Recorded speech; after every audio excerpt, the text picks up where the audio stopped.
सभी दर्शकों को मेरा नमस्कार। मैं हूं अनुज कुमार गोस्वामी।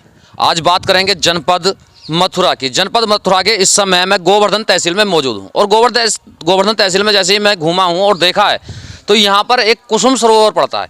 यानी कि जो प्राचीन हमारी अभी प्राचीन सभ्यताएं हैं और प्राचीन जगह हैं वो हम क्या है अपने बच्चों को नहीं दिखा पा रहे और बता भी नहीं पा रहे। ये बहुत प्राचीन बिल्डिंग है। यहाँ पर इधर अगर हम दूसरी तरफ देखेंगे तो प्राचीन बिल्डिंग है और प्राचीन बिल्डिंग के साथ साथ अगर हम इसके जस्ट तुरंत दूसरी तरफ देखेंगे तो एक सरोवर है और एक बार कैमरामैन से कहूँगा सरोवर को पूर्णतः दिखाएं, पूरा थोड़ा पास में आ जाओ। और लगभग जो इस समय मैं खड़ा हुआ हूँ सरोवर से लगभग 20 फुट की ऊंचाई पे हूँ। जो जल है उससे 20 फुट ऊपर मैं खड़ा हुआ हूँ। हालांकि छतरियाँ यहाँ पर काफ़ी बनी हुई है, छतरियाँ भी दिखा दो। छतरियाँ काफ़ी बनी हुई हैं और जैसे कि कहते हैं आजकल नेतागिरी में भी चलने लगा है, बताते हैं राजनीति में चलने लगा है कि हमारा इतिहास बदल गया, ये हो गया वो हो गया। ऐसा प्रतीत भी होता है। कारण क्या है? क्योंकि हमें कहीं जब हम पढ़ते थे तब तो कहीं राजाओं के नाम भी आ जाते थे, लेकिन आज की जो शिक्षा पद्धति है उस शिक्षा पद्धति में राजा उनका नाम ही गायब हो गया। राजा पृथ्वीराज चौहान थे और अगर राजाओं की अगर हम बात कर लें तो जिस जगह मैं खड़ा हुआ हूँ ये भी किसी राजा ने ही बनवाया था। उनका नाम पूरा बताऊंगा। एक साइन बोर्ड आगे लगा हुआ था, मैंने उसको पढ़ा और उसका फोटो कैप्चर कर लिया था इस मोबाइल में। कुसुम सरोवर इसका नाम है जहाँ पे मैं हूँ। और कुसुम वन, कुसुमा सखी की कुंज और रास क्रीड़ा के समय श्री कृष्ण जी द्वारा राधा जी की बैणी गूंथी जाने के स्थल के रूप में प्रसिद्ध है। यानी कि राधा जी की जो बैणी गूंथी गई थी उसके मामले में इसको प्रसिद्ध बताया जाता है। कुसुम वन क्षेत्र में यह स्थित है जहां मैं खड़ा हूं। अगर कुसुम वन की अगर हम बात कर ले तो ये चारों तरफ वन ही वन दिखाई देता है। इधर भी वन है और इधर भी वन है, दोनों तरफ वन है और उसके ये बीच में बना हुआ है कुसुम वन के, यानी कि उसमें माना जाता है। और ये कुसुम सरोवर प्राचीन सरोवर है। कुसुम सरोवर के प्राचीन कच्चे कुंड को ओरछा नरेश राजा वीर सिंह यानी कि अगर बात कर लें तो कभी नाम ही नहीं सुना। कोई राजा नरेश भी हुआ करते थे, राजा वीर सिंह भी हुआ करते थे, कभी नाम ही नहीं सुना। लेकिन आज यहाँ पर जब हम आए और हमने देखा तो इससे हमें एक अपने जो पुरानी सभ्यता और संस्कृति है उसका भी पता चलता है। जूदेव ने सन 1618 में इसको पक्का कराया था। राजा वीर सिंह जूदेव ने सन 1618 में इसको पक्का कराया था और सन 1727 में भरतपुर के महाराजा सूरजमल, आजकल किताबों में कहीं नहीं पढ़ाया जाता कि कोई भरतपुर का राजा भी था। आजकल कहीं नहीं मिलेगा, बस केवल किस्से और कहानियाँ जो बुजुर्ग बताते थे। आजकल कहानियाँ भी नहीं सुनने को मिलती बुजुर्गों से।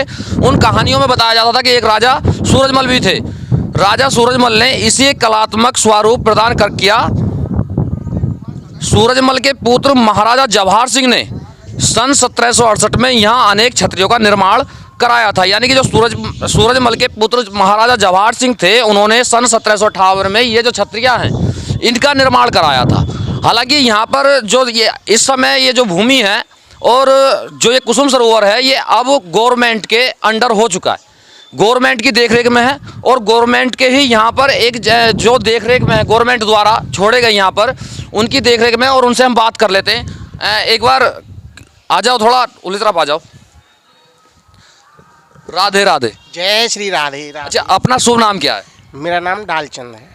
डालचंद जी, जो ये कुसुम सरोवर है इसके विषय में कुछ बताओ ताकि आने वाली जो पीढ़ी है हमारी या जो अभी पीढ़ी चल रही है जिनको इसके बारे में मुझको भी नहीं पता था, तो इसके बारे में ताकि हमारे बच्चों को पता लगे और उनमें एक भावनाएं जगें। और ऐसा मानो ऐसा लगता है अभी कि बच्चों को हमारे जो पूर्वज हैं या जो राजा महाराजा हुए हैं उनके बारे में ज्ञान ही खत्म हो चुका है। आजकल नाटकों में देखते हैं या फिर किताबों में तो गायब ही हो गया है। तो ये सब कैसे और कहाँ की ये क्या स्थापना थी, कैसे कैसे ये हुआ, इसका मेरे को थोड़ा बताएं। स्थापना के बारे में तो आपने सब कुछ बताया है। अभी आपने बहुत अच्छा बताया जो आपने जो अभी बताया है। जो ये जो आप सरोवर देख रहे हैं ये प्राचीन समय का है। यहाँ भगवान श्री कृष्ण ने राधा जी का जो श्रृंगार किया था उन फूलों को इस सरोवर में धुला था। बेड़ी गूथन लीला, जो यहाँ भगवान जो लीलाएं की थी उसका प्रसंग था बेड़ी गूथन। जो महिलाएं जो चोटी करती हैं उसको बेड़ी कहते हैं। अच्छा। तब राधा जी ने अपनी सहेली कुसुम के नाम पर इस स्थान का नाम रखा कुसुम वन सरोवर। कुसुम माने फूल भी होते हैं और कुसुम उनकी प्रिय सहेली भी थी। और जो मॉन्यूमेंट आप जो देख रहे हैं, ये महाराजा सूरजमल के बेटे जवाहर सिंह ने इसका निर्माण कराया है। जो आप अभी अंदर देख सकते हैं, पेंटिंग है, महाराजा सूरजमल के चरणों के दर्शन मिलेंगे आपको। राधा कुंड साइड में उनकी लक्ष्मी नाम की छतरी बनी हुई है, और गोवर्धन साइड में आप देखेंगे कि किशोरी हंसिया के नाम से है। बाकी पूरा घूमने का स्ट्रक्चर है जो आप देख रहे हैं।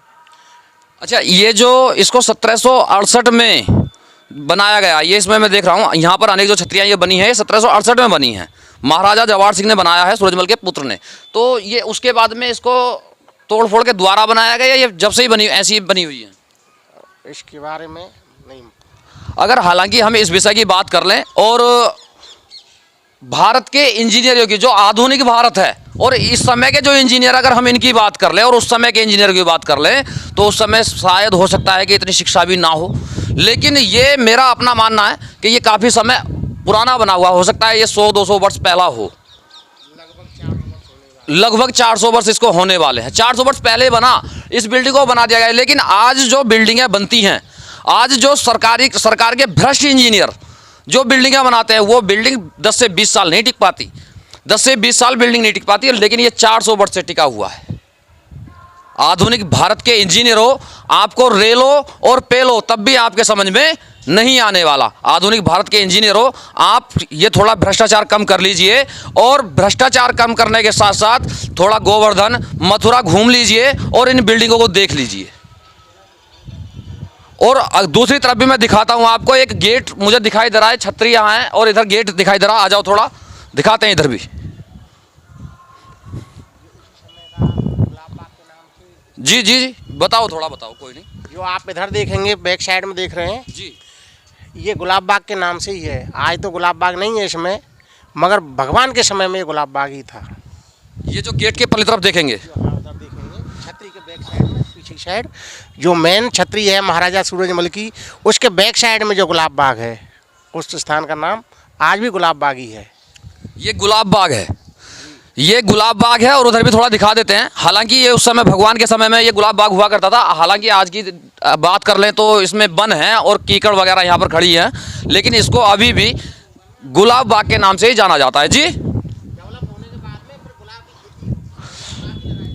सरकार के द्वारा इसको अब डेवलप करने का विचार बनाया गया है और इसमें गुलाब की ही खेती करने का विचार बनाया गया। थोड़ा नीचे की तरफ चलते हैं और देखते हैं। उधर वन सरोवर रह गया, कुसुम सरोवर, और इधर हम थोड़ा नीचे की तरफ आते हैं और एक बार दिखाते हैं आपको इधर से भी। अगर हम यहाँ से खड़े हों, थोड़ा घूम जाओ मेरी तरफ, इधर आ जाओ, थोड़ा घूम जाओ। अगर हम यहाँ से खड़े हों और इस बिल्डिंग को देखें, तब कितना सुंदर और अच्छा ये देखने में लग रहा है। हालांकि 400 वर्ष पुरानी ये बिल्डिंग है। तो भारत के भ्रष्ट इंजीनियरों, इस बिल्डिंग से, ऐसी पुरानी जो हमारी बची हुई है, धरोहर बची हुई हैं, उन धरोहर से कुछ सीखो और भारत को बर्बादी की तरफ ना लेके जाकर विकास की ओर अग्रसर करो। ये केवल और केवल आप लोग भ्रष्टाचार के चक्कर में और थोड़े से पैसे के चक्कर में सरकारी संपत्तियों का दुरुपयोग करते हो, और उस दुरुपयोग में केवल हम जैसे लोग कुचलते हैं। उसका कारण क्या है जानते हो? क्योंकि टैक्स हम जैसे लोग देते हैं। हर एक वो व्यक्ति टैक्स देता है जो पैकेट का सामान खरीदता है या किसी भी प्रकार का वाहन चलाता है या पेट्रोल खरीदता है, डीजल खरीदता है, वो लोग टैक्स देते हैं। उस टैक्स का आप लोग दुरुपयोग करते हो। भारत के आधुनिक भारत के भ्रष्ट इंजीनियरों, सुधार लाओ और परिवर्तन करो। और मैं तो फिर दोबारा से एक बार यही कहूंगा कि आप आओ, मथुरा और वृंदावन धरोहर देखो, जो राजाओं ने, महाराजाओं ने धरोहर बना दिया। हालांकि अब तो ये सरकार के अंडर हो चुके हैं, अधीन हो चुके हैं, सरकार के कब्जे में ये संपत्तियां जा चुकी हैं। लेकिन एक बार आपको इन संपत्तियों को देखना चाहिए और इन बिल्डिंगों, ओल्ड बिल्डिंगों को भी देखना चाहिए। समर इंडिया के लिए वृंदावन मथुरा से अनुज कुमार गोस्वामी। भारतीय स्वाभिमान और शौर्य का उद्घोष, राजनीतिक मुद्दों से लेकर जनता के हितों की बात अब होगी नई उम्मीद के साथ। बदलते नए भारत की सोच, समर इंडिया।